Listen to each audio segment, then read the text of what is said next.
Broughan wishes to address and end the very serious illegal dumping in densely populated residential areas in the northern part of Dublin City.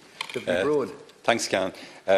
Minister, of course, last week you increased the national funding for measures to prevent and respond to illegal dumping from €2 million, I think, in 2018 to €3 million this year. And applications, I know, are open for the fund, which is supposed to focus on prevention, education, awareness, abatement and enforcement. But €3 million, of course, is a tiny sum in terms of this massive problem. And indeed, most of it could be used just to address the very serious problem in the Minister's and my own constituency of Dublin Bay North. Over the past few years, I've had increasing complaints from very upset constituents, our constituents, at the sheer volume of illegal dumping and littering across the north fringe of Dublin Bay North, which includes, of course, the south fringe of Fingal. This includes bitter complaints from civic-minded constituents and environmental enhancement groups at repeated dumping and serious littering on the R139 or N32, which, of course, is a gateway to Dublin for visitors arriving at Dublin Airport. And further east, new residents of the north fringe, of course, estates are also aghast at the amount of littering and dumping, especially in open spaces, which are undergoing or awaiting development. But the most distressed constituents of all, I think the Minister is aware of this, they watch with horror as a tsunami of rubbish and clay in a huge illegal dumping operation has moved steadily across an amenity open space towards their homes over the past 18 months to 2 years. An adjacent Dublin City Park, much loved by local residents and their sports teams and Saturday runners, is also steadily being littered and engulfed by this huge illegal dump. At regular local and Dublin City Council meetings at our North Central Joint Policing Committee, the growing presence of this illegal dump has been described as a blatant commercial operation, which the authorities seem powerless to stop and totally remove from our area.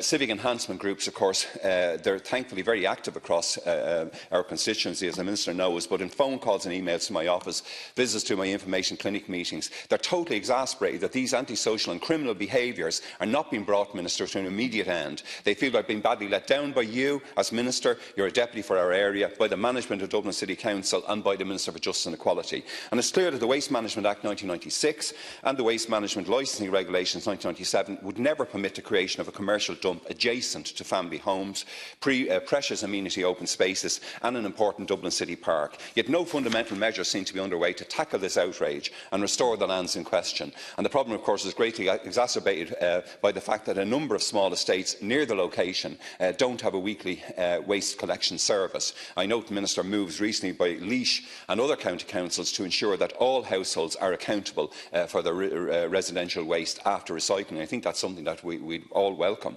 But it's astonishing that the Dublin City Manager, Owen Keegan, and the Housing Manager, Mr Brendan Kenny, don't ensure that there is a bin collection service from the city itself in the small areas I'm referring to. Surely all households, Minister, have the right to a waste management collection and are then encouraged to avoid litter or indeed any illegal disposal of waste. But the absence, I think, of such a regular waste collection, it can't be any excuse and shouldn't be exploited by any illegal business to wreak havoc on local residents, destroying their environment and endangering their health. And I think you told me, Minister, recently that under Section 63, subsection 3 of the Waste Management Act 1996, you were precluded from exercising any power or control in relation to the performance of a local authority, I'm just quoting from your reply, or a statutory function vested in it. But this appalling situation, affecting most of all several parishes in the North Fringe, of which I think you're well aware, it has to be said it's an environmental and public health disaster. So,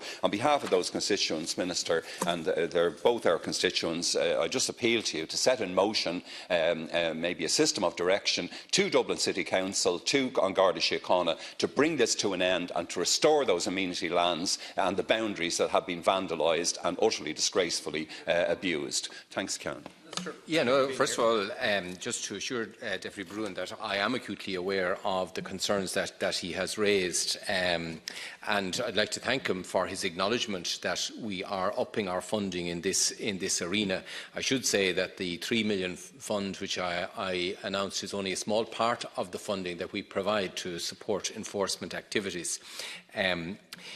But I'm very conscious of the concerns that he has expressed. I visited both the amenity open space, the park myself very recently, and I know constituents are very angry and frustrated at what has transpired there, the systematic illegal and criminal dumping that's going on.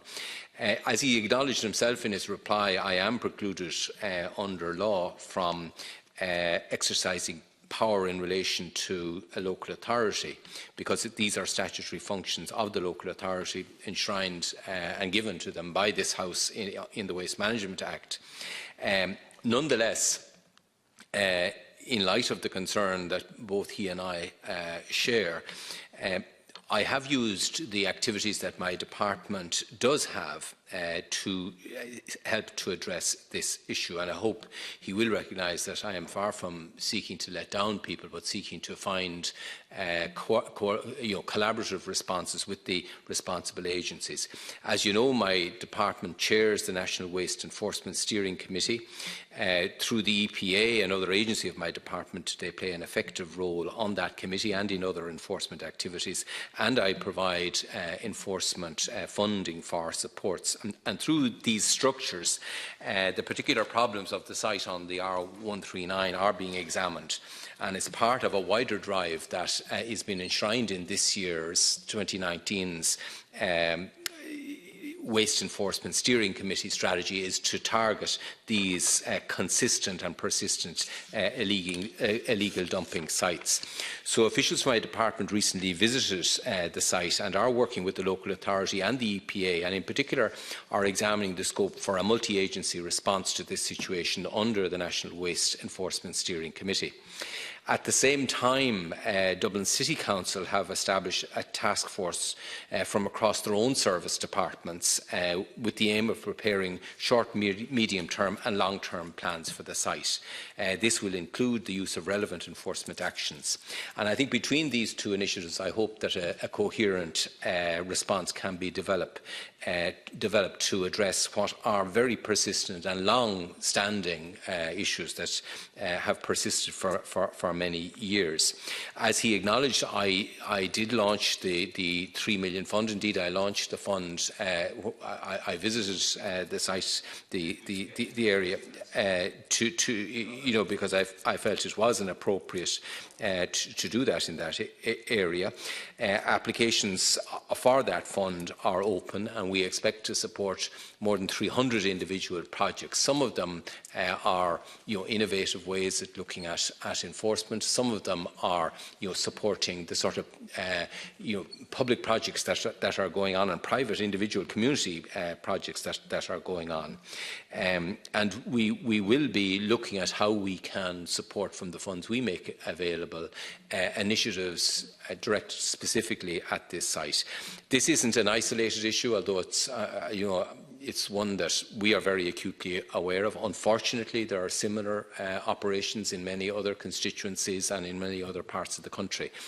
But we have set this as a priority this year to address this type of activity and to bend our resources to have a more coherent response, a multi-agency response to it. I hope all the stakeholders working together that we do see real action, because it's just been going on, and it's very disheartening, Minister, as you know, for streets that have organised and they're entering tidy districts and so on. It completely destroys their confidence. So I believe the City Council management, you must direct them to immediately remove all of the illegally dumped rubbish concerned and the huge mounds of earth, as I said, moving like a giant tsunami towards our constituents' homes. On Garda Síochána need to immediately enforce the 1996 Act and 1997 regulations, and I believe the amenity open space and the estate boundary, and you've been telling me you were there, and I know it wasn't your constituency 3 years ago, but they need to be restored. Like, that was an amenity open space, that was a park. We all worked very, very hard to create that park, to create some of the nearby community bodies and so on, and facilities, and it's outrageous that it's now threatened by this particular outbreak in the last year or so. As I said, I have, like yourself, I've visited the site site several times in recent months, and the dumping seems to be spreading and not decreasing. And as one of my constituents said to me, Minister, and one of your constituents, he says Dublin City Council seems to be allowing this area to turn into a favela. Now, we don't want any favelas in our city. I've also had complaints, of course, from other parishes across Dublin Bay North at the growing menace of littering and illegal dumping. Our constituents are very upset that bags of rubbish are dropped on amenity areas such as the city and county parks and the wilderness areas along the bay and the whole peninsula. A lot of people are complaining too, Minister, and the can would probably echo this as well, with the littering of posters, that posters being put up for these kind of emergency meetings outside the election era. And perhaps we should think about that there's so much social media now. Like, why do we need the littering of posters week in, week out, throughout non-election periods? And just a final point, your predecessor, as you know, he established a price monitoring group in order to monitor the cost of residential waste collection when the flat rate structure was being phased out. Now, the PMG monitors, as you know, 26 service providers and produces monthly reports. I know you've been studying them. The February report showed continued increases in monthly costs for household waste collection. 6 monthly comparisons showed that just 2 operators decreased costs, whereas 6 companies increased it. So one of the whole issues at the background of this, I know you supported privatisation as well, Minister, way back of the household waste collection. We've ended up with a system run by companies which are based often offshore, as you know, and with pricing systems which are completely opaque and steadily rising. So again, Minister, it's time now for emergence. No more talk. We need a bit of action.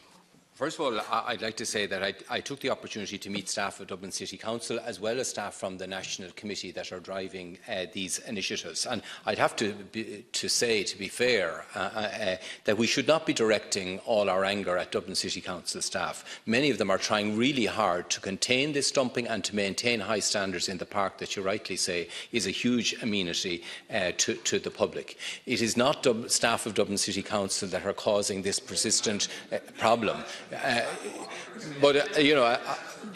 think this is a serious problem that is occurring in a lot of communities, and I think what we need to do is to work with very dedicated people in Dublin City Council to achieve this, and that's what I hope to do. Obviously, it needs a coherent plan from the City Council, and they have a task force working across their different departments, which is really helpful. And we are looking from a national level to have a multi-agency approach to addressing this. I think that's the right way forward. And while I can understand your frustration and the frustration of our constituents, I think it would be unfair to turn all our guns on people who are trying to do their best to help the situation. I think we do see some leadership I think we see some leadership being taken in that the Council is establishing a group to work across its key service providers, and the National Authority is looking to work across the key agencies, from the criminal enforcement agencies to the EPA to the Council itself, to have a combined approach on this. And I am there to support their work rather than to just criticise them. Thank you, Minister.